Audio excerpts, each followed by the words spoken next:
because it is a very important question. What do we think about the arts in the Muslim community today? And you've asked me what we think, and so I'm just going to give you my opinion. And I'm a bitter, aging man. Can everyone see this table up here? I'm going to describe it for those of you that are far away. It's made out of 6 planks of unfinished wood. There's a lot of dog ears and slivers, and if I ran my hand down it, I'd probably get full of slivers. It's just put together with a lick and a promise. If I wiggle this table, our Professor Tariq Ramadan is going to end up with tea all over himself. This is the state of arts in our community right now. It's functional. Put the bottle will sit on there, but don't rock it, don't look at it too closely. When I go through the airport in Dubai, I want to vomit. Because it's shiny and everyone's wearing beautiful robes in the Sunnah of the Prophet with Rolexes on their wrist. And it's as though we're validated to be capitalistic because we've been talented enough to build a glass structure that looks like a bathroom. If you compare that to a mosque that was built in Aleppo 1,000 years ago, you realize that our attention to artistic craft is very weak. Oh, I can be a nasheed artist. All I have to do is put some beats on my laptop, sing the word Allah, and I'll put out an album and sell it for £10. Muhammad ﷺ is reported to have said, and only Allah knows best, that a Muslim is one who seeks to perfect what they do. My colleague Idris Phillips has been playing music for 30 years, 35, almost 40 years of his life.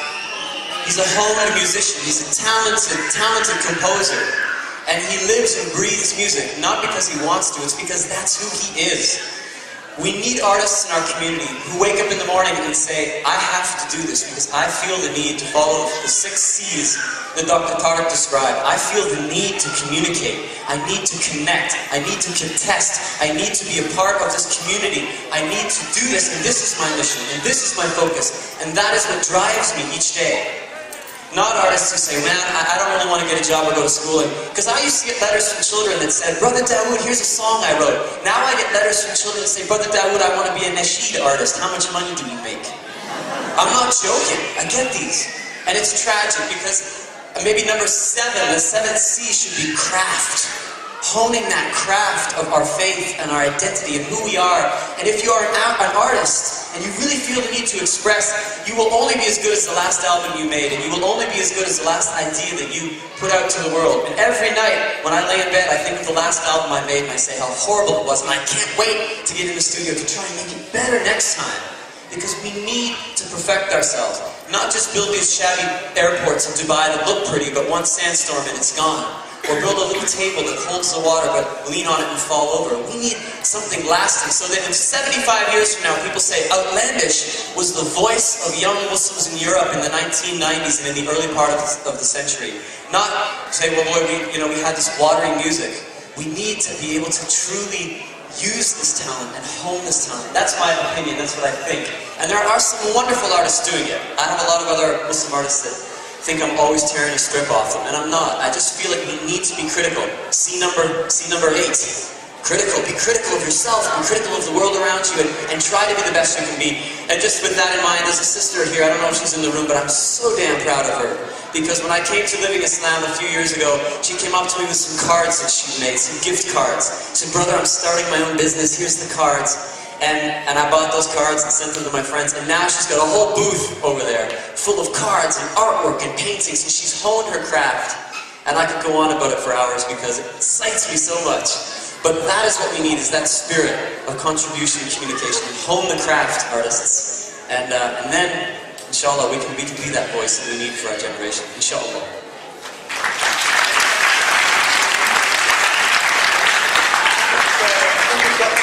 One question, because after therapy, also these guys coming down to the rush, and there seems to be a lot of hands up.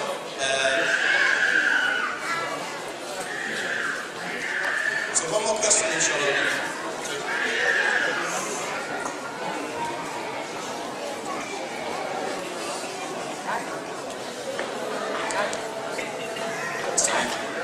Is this for?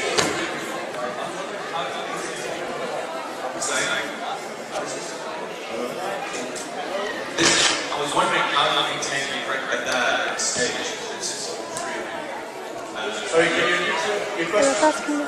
How do you maintain the correct hair on stage?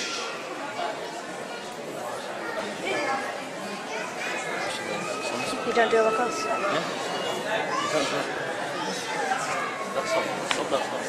How do we maintain the correct adab on stage? You know what? As soon as I sat down, I thought to myself, damn, I shouldn't have got up, and I shouldn't have been acting like a crazy fool, and I shouldn't have used the word damn, and I shouldn't have... I don't know how to maintain the best adab on stage. I think that's why I go home and spend the next 4 hours in my hotel smoking my pipe, wondering what I did wrong when I was on stage. A lot of it is, I think, just not taking yourself too seriously, but taking the message very seriously. It always happens to me whenever I get onto a stage or in front of an audience. I'll knock my water over on myself, I'll trip, I'll forget the words, and that's what helps me remember, you know what, it's not about me, it's about the message. Little things help me, like keeping the house lights up so we can see the faces of the audience. Allowing the people who are on stage with me to the artists in terms of when we perform, to really draw the audience's attention to them as well, because it's not just me, it's all of us. It's the sound guy, it's the artists of all of us on stage. These are the little things I try to remember. Maybe make dua before getting on stage, that, you know, to ask that Allah doesn't, that I don't do something stupid to make a fool of myself, or worse, to make a fool or a mockery or something disgraceful to the message of what Allah and God is revealed in the Quran. These are all the little tricks that I try to use. And the best is reminders from you. When I get emails from people that say, Brother Dawud, last year at the GPU you made a wisecrack about your guitar. You sounded a little bitter. I go, oh, I guess people could tell I was a little bitter that I wasn't allowed to bring my guitar to the GPU. Those are the things that help me, is hearing it from my brothers and my sisters. So after we're done here, please keep in touch with us. This is how we are able to keep the message in a good framework, inshallah.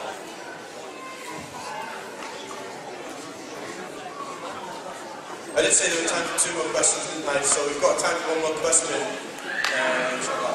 We've got a sister here.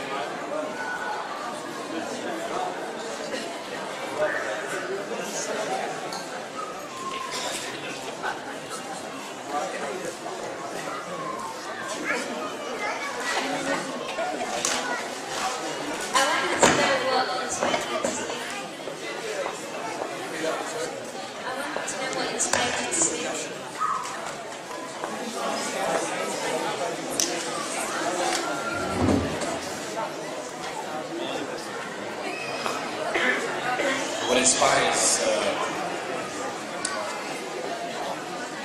well, like I said before, I mean, for me, the whole idea of stepping into this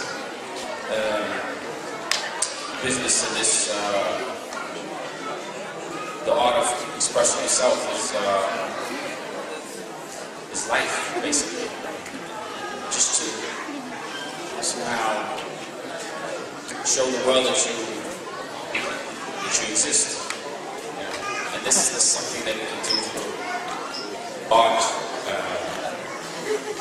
And it has, it's a huge, it's a very powerful tool. So I'm feel very blessed that I have the gift to do that. So I'd say that's a very strong feeling. Yeah, that's definitely the inspiration. For me, I think it's the expression. What I write is very important to me, because what I write is the tool I use to help me sort out my own crazy mind. And believe me, if you could get inside my brain, you'd see just how crazy it is. So the writing helps me, and I often believe that if I can share that through song, then perhaps there may be other people that will be able to identify with those thoughts. And number one, it may help them understand that they're not alone. And number two, it will help me understand that I'm not alone, and that makes it a lot easier when we're all working together. So singing is to me the tool to just get those words and those messages out. As Dr. Tariq was saying, we've all got something important that we can do, that we can give back. And it's important that we trust in that, and that we utilize that gift. And for me, the writing is the most important aspect. The singing is a way to get that and share that with other people. And that's kind of what drives me to sing.